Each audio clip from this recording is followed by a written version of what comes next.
Hey folks, welcome back to Canada's Boxing Channel. So, some news. I found my big bins, my big glasses, so I can actually see the screen clearly now. That's good. On not such good news, I will have to force myself to watch Piers Morgan. He apparently interviewed Alexander Usyk and Daniel Dubois. And I find Piers Morgan to be one of those guys, it's like, oh, fingernails on a chalkboard, you know? Anyhow, that's not what this video is about. This video is Fabio Wardley and Justis Huni. I was very much hoping that it was going to be Fabio Wardley and Filip Hrgović. Justis Huni, Australian of course, undefeated. At first blush, I feel a sense of disappointment. But to be entirely fair, he's very well regarded amongst Australian fans. He's, like I say, undefeated. He's 12-0.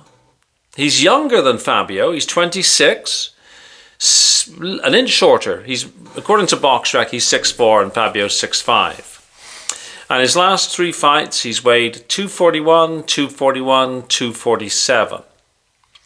The fight is scheduled for 12 rounds. Now, Justis, who, like I say, I'm going to try and look at this as positively as I can.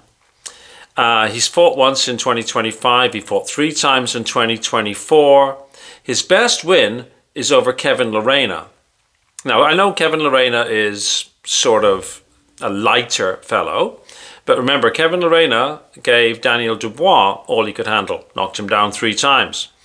Interestingly, nobody ever asks about, hey, how come Kevin Lerena wasn't given the decision? 3 knockdown rule. Anyhow, I digress. We do not know what Justis Huni will be like if he's really pushed. He could have already ceilinged for all we know. On the other hand, he could have reserves that we have not seen. He hasn't needed to go there. Just like Moses Atoma, right? Moses Atoma is being spoken about as though he's already achieved certain things. Well, he hasn't yet. We are assuming he will. It's a bit like giving Barack Obama the Nobel Peace Prize because he said he would make peace. Kind of. Maybe not. Maybe that's not a good analogy. Anyways. So Justis Huni may have something that we have not seen. Likewise, he's never really been under significant pressure. He's never really had to, bounce back, as it were. So I'm a little disappointed, but I'm trying to be as positive as I can. Fabio Wardley, on the other hand, 18 wins, no losses, 1 draw, 30, 6'5", like I mentioned. I expect these guys to look very similar in the ring because Fabio's last 3 weights, 241, 243, 241. As we know, Fabio, he's one of my favorite fighters. And one of the reasons I really like Fabio is he doesn't have that amateur pedigree. He didn't come up through the ranks, as they say. He's got white collar background. He may have reached his ceiling. We actually don't know. I don't think he has. I think there's more tools in the toolbox for Fabio. I think Fabio's improving. Fabio is also, he's mean.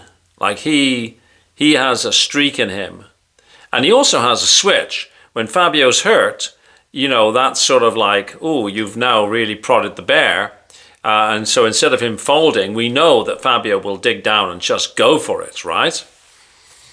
So Justis may be the better boxer, just like Frazer Clarke was the better boxer, more skilled, more accomplished, shall we say. But Fabio, one of the things I like about him is he's just a real good scrapper, right?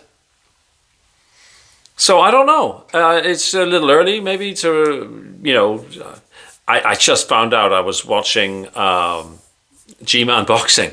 Just found out about this, so I haven't really turned my mind to Justis Huni too much. I actually spent quite a bit of time investing in what my favorite choice would have been, which was Filip Hrgović. But it's now official. It is Justis Huni. It's not speculative. I'll still be favouring Fabio. I'll be cheering Fabio on. Like I say, I'm a Fabio fan. Somebody the other day said I don't like British boxers, which is preposterous. I mean, I like AJ, I like Fabio. You know, it's like, anyways, it's funny how people interpret things, right? Just because you don't like some British boxers doesn't mean you don't like them all. And right now, the world seems to be dominated by British boxers in number and everything. And so there's always going to be some you like and some you don't, right? Anyhow, yeah, people are funny. But no, I don't. I don't really care what nationality a boxer is.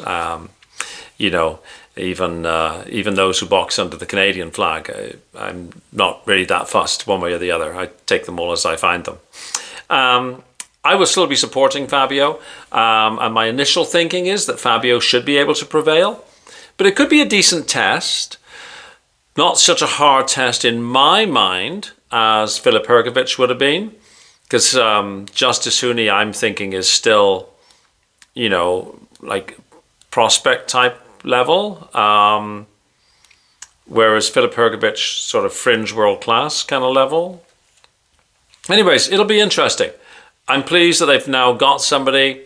I'm a little disappointed that it's not Filip Hrgović, though as a number of you were pointing out, he had a cut, and I'd forgotten about the cut. I was just thinking in terms of time from beating Joe Joyce. The cut, yeah. And somebody else pointed out he had actually agreed to fight Frank Sanchez. So I guess it was wishful thinking on my part. Anyways, Wardley, Huni. I think the tagline is new opponent, same mission. Something like that. Anyways, it doesn't matter what these taglines are. We don't need a tagline. We don't need no stinking taglines. That should be our tagline. Okay, thanks for watching. Please like, please share, please subscribe, and I'll see you all in the next video. Now I have to go and watch Piers Morgan. Oh.